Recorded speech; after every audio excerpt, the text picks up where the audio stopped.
So guys, magluluto tayo ngayon ng pansit. Ito ang kanyang mga ingredients. Bawang, magigis tayo ng bawang. Sibuyas. Tapos ito yung kanyang mga sahog. Ikyam.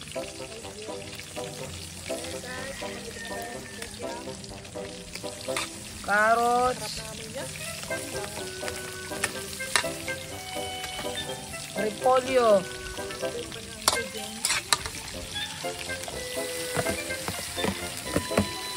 ito ang kanyang mga ingredients, dalawang silver soys, paminta, tapos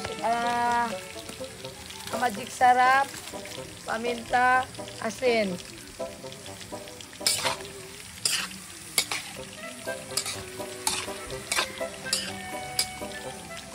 Yung sabaw niya, te. Mamaya pa yun. Ang sabaw niya, mamaya pa yun. Sabaw natin ngayon. Akin na yung sabaw.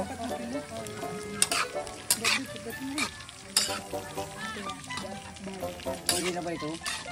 Tapos, iyan na natin ang kanyang sabaw. Buhos natin para mas masarap.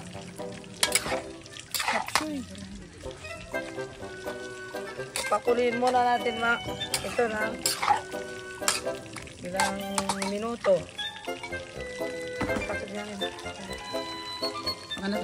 Okay na. Pakuliin muna natin. Haluan natin ang ano ba? Kulang naman pala ito. Natin ang patis. Tuyo man yan. Tuyo.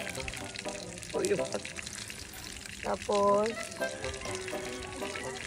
magic.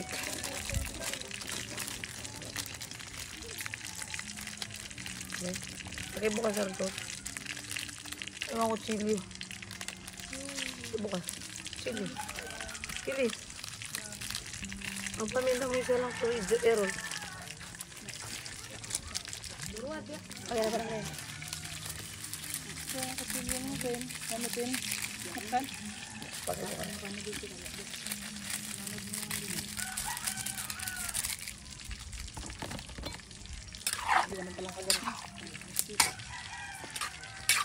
ang yung ingredients.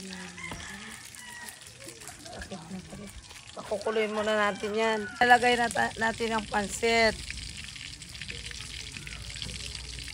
Tapos, papakuluin. Tapos pakukuluin. At tapos lang ilang minuto, huli na yung pansit. Daray man mo. Wala na akong masabi. Yan. Halu-haluin natin. Ilang kilo yan, te? 2 kilo to. Yung pansit namin.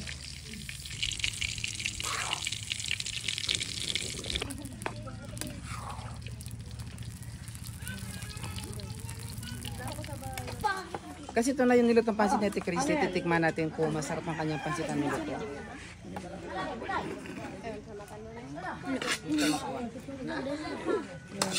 Grabe yung lasing niya, naglaot.